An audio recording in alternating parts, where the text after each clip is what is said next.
자, 모두의 성경 5번째 시간 하나님의 공의와 심판에 대해서 우리 같이 한번 공부해 보도록 하겠습니다.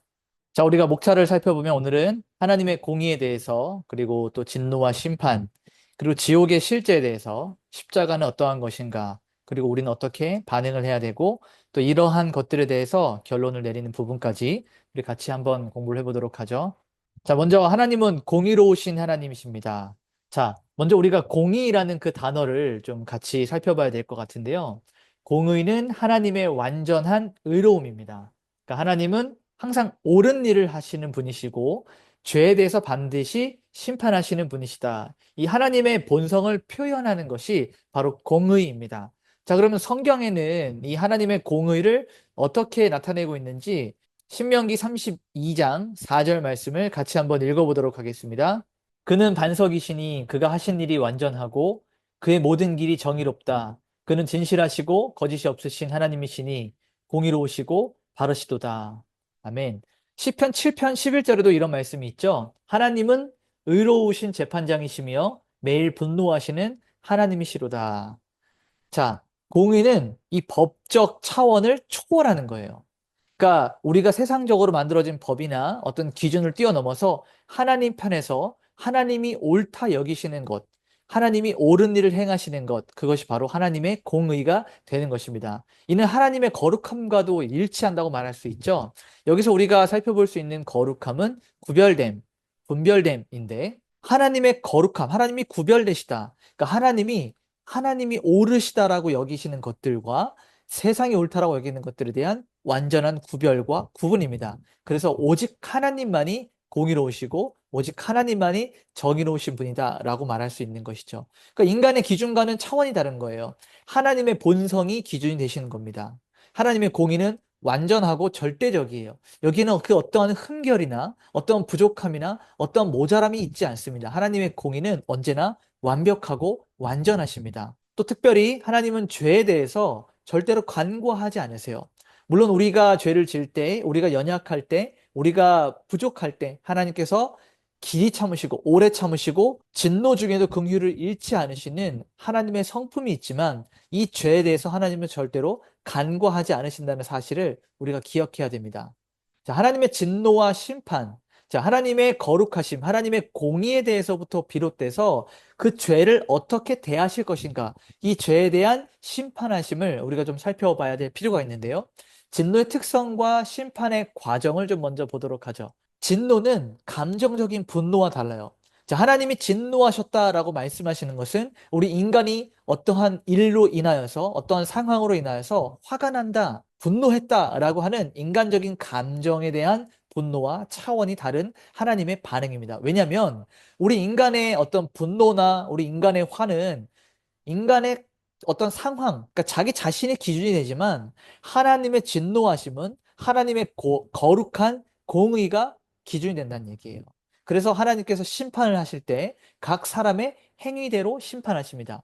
그래서 최종적인 심판은 예수 그리스도께서 다시 이 땅에 오시는 그리스도의 재림 이후에 의인과 악인으로 구분하시고 의인에게는 각 행위대로 또 심판하시고 악인들도 심판을 하시는데 우리는 심판받지만 하나님 나라로 들어가게 되고 악인들은 영원한 지옥불에 던져지게 되는 하나님의 공의의 심판이 마지막에 최후의 순간에 준비되어 있다는 사실입니다. 성경의 사례를 살펴보면 로마서 1장 18절에 하나님의 진노가 불의로 진리를 막는 사람들의 모든 경건하지 않음과 불의에 대하여 하늘로부터 나타나나니, 자, 하늘로부터 하나님의 진노가 불의한 자들에게 경건하지 않은 자들, 불경건한 자들에게 나타난다는 얘기예요.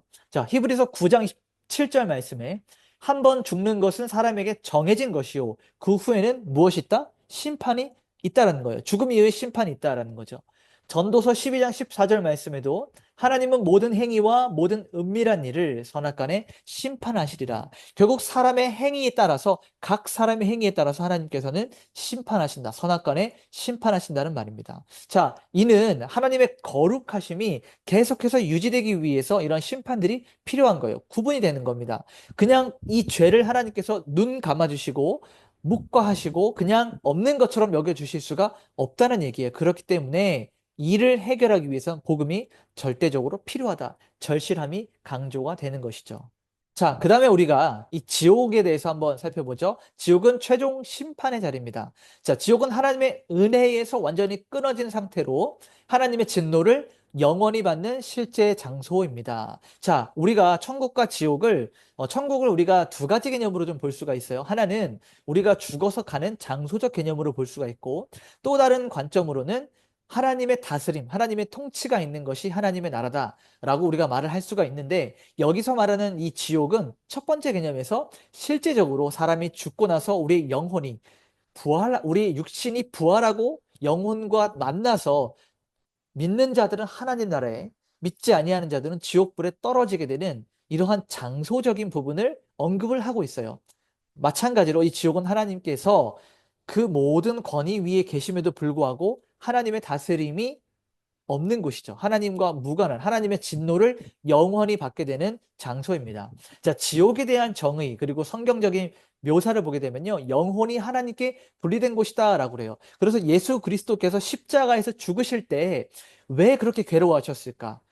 단순히 육체의 아픔 때문에 고통당하는 것에 대해서 아프기 때문에 하나님께서 이 잔을 내게서 옮기시옵소서 예수님께서 그렇게 말씀하시는 것이 아니라 예수 그리스도께서 하나님과 분리가 되는 그러한 시간이에요. 삼위일체 하나님, 서로가 서로를 너무 사랑하시는 그 삼위일체 하나님이 예수 그리스도께서 우리의 죄를 짊어지셨기 때문에 죄는 하나님과 공존할 수 없으므로 하나님과 분리가 되어야 되는 그러한 것들 때문에 예수 그리스도께서 극심하게 극도로 아파하셨다는 것이죠. 자, 불못이라고 불리기도 합니다. 지옥은요, 꺼지지 않는 불이 있어요.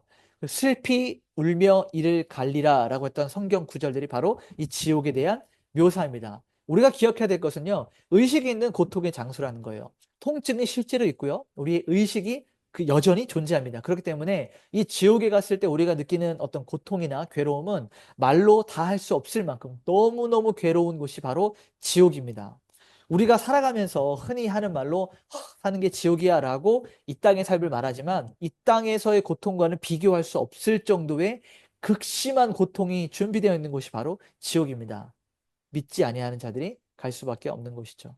그래서 우리가 이 존재 이유와 올바른 이해가 좀 필요한데, 하나님의 공의가 최종적으로 실현되는 곳이 바로 이 지옥과 하나님 나라로 갈라지는 거예요.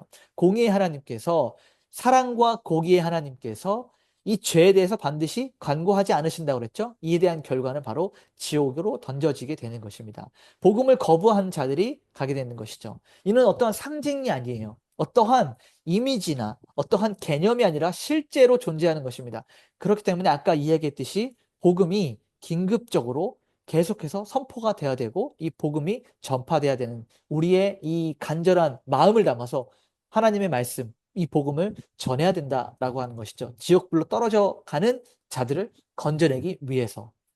자, 그러면 하나님의 공의와 심판을 볼 때 우리는 이 십자가를 절대로 지나갈 수가 없습니다. 이 십자가는 하나님의 공의와 하나님의 사랑이 만나는 곳이에요.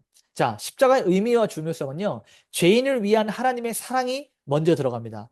왜냐하면 우리 모든 인간이 죄를 지었어요. 그래서 모두가 다 죽어서 그 죄에 대한 값을 치러야 됩니다. 그러나 하나님께서 자기 아들 독생자 예수 그리스도를 보내사 우리 대신 십자가에서 죄를 위하여, 우리의 죄를 위하여 그가 죽게 하셨어요. 이것이 하나님의 사랑입니다. 자, 그리고 예수 그리스도를 내어주신 것이 하나님의 공의이자 우리를 대신해서 그리스도를 죽게 하시고 우리를 구원해 내신 하나님의 사랑, 그러니까 하나님의 공의와 사랑이 결정적으로 만나는 곳이 바로 십자가라는 거예요. 구원의 유일한 길이 됩니다.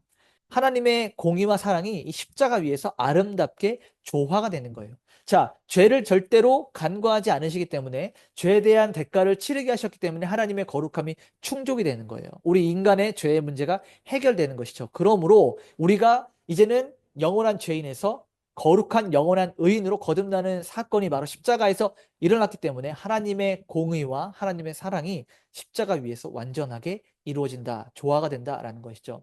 예수 그리스도의 대속사역.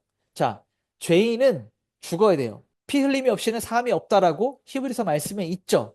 자, 죄인은 죽어서 피를 흘려서 그 죄에 대한 대가를 치러야 되는데 이 죄인을 대신한 예수 그리스도의 죽음으로 우리의 죄를 대신해서 그가 죽으심으로 대속 사역을 감당하셨습니다.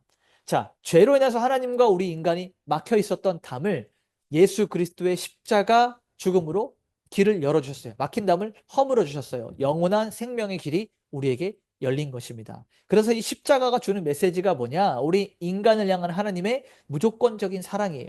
우리에게 어떤 것들을 요구하지 않으셨어요? 믿음으로 예수 그리스도께서 우리의 죄를 위하여 대신 죽으셨다라는 것을 믿는 자들에게 하나님의 사랑을 부어주시고 하나님의 은혜를 부어주셔서 하나님 나라에 가게 하셨죠. 우리는 이 죄에 대한 심각성을 인식을 해야 된다. 십자가를 바라볼 때마다. 그래서 우리가 구원받은 자들이 회개와 또 믿음으로 하나님 나라에 갈 수 있도록 그렇게 우리를 초대해 주시고 믿음의 자리로 우리를 불러주신 것입니다. 그것이 바로 하나님 예수 그리스도의 십자가고 십자가는 하나님의 공의와 하나님의 사랑이 만나는 장소다라는 것입니다. 자, 그래서 오늘 이 강의의 결론을 내리게 되면요. 하나님의 공의와 심판은 하나님이 얼마나 거룩하신 분인지를 나타내는 거예요. 죄에 대해서 반드시 그 대가를 치르게 하는 하나님의 거룩하심, 하나님의 공의와 사랑하는데 우리를 포기하거나 버리지 않으시고 끝까지 사랑하시는 하나님의 무한하신 사랑을 표현하는 바로 그 십자가. 이 두 가지 속성이 완벽하게 조화를 이루는 것입니다. 그래서 우리는 얼마나 우리가 큰 죄인인지를 인식하고 회개하며 살아가야 돼요. 왜냐하면 하나님의 독생자 예수 그리스도를 죽음에 내어주셨어요. 왜요? 우리의 죄를 위해서, 우리의 죄를 사해주기 위해서. 그러니까 우리는 얼마나 큰 죄를 지었는가? 예수 그리스도가 죽어야만 될 정도로 해결이 되는 큰 죄를 가지고 살았던 자들이다. 우리는 이것을 알고 인식해야 됩니다. 그리고 그리스도의 구원, 십자가에서 우리를 위해서 대신 죽으신 그의 대속 사역을 믿음으로 받아들여야 합니다. 하나님 앞에서 겸손해질 수밖에 없죠. 왜요? 우리가 죽어야 되는데 예수 그리스도께서 대신 죽으셨으므로 우리는 겸손밖에는 나아갈 모습이 없는 것입니다. 그래서 우리가 이 사랑을 받은 자라면 감격에 겨워서 이 구원의 감격에 의해서 이 복음을 긴급하게 많은 사람들에게 나눠야 돼요. 우리만 알고 있는 것이 아니라 나만 구원받고 천국 가는 것이 아니라 아직도 그리스도의 사랑을 하나님의 사랑을 깨닫지 못한 자들 영원히 죽어야 되는 자들을 향하여서 이 복음의 긴급성을 깨닫고 계속해서 우리는 전해야 됩니다. 하나님의 은혜에 감사하며 우리의 삶으로 하나님께 영광 돌리는 삶, 하나님을 영화롭게 하는 삶을 살아내야 됩니다. 이것들을 우리가 기억하고 살아갈 때 우리는 하나님의 공의와 하나님의 사랑을 깊이 있게 경험하게 될 것입니다. 감사합니다.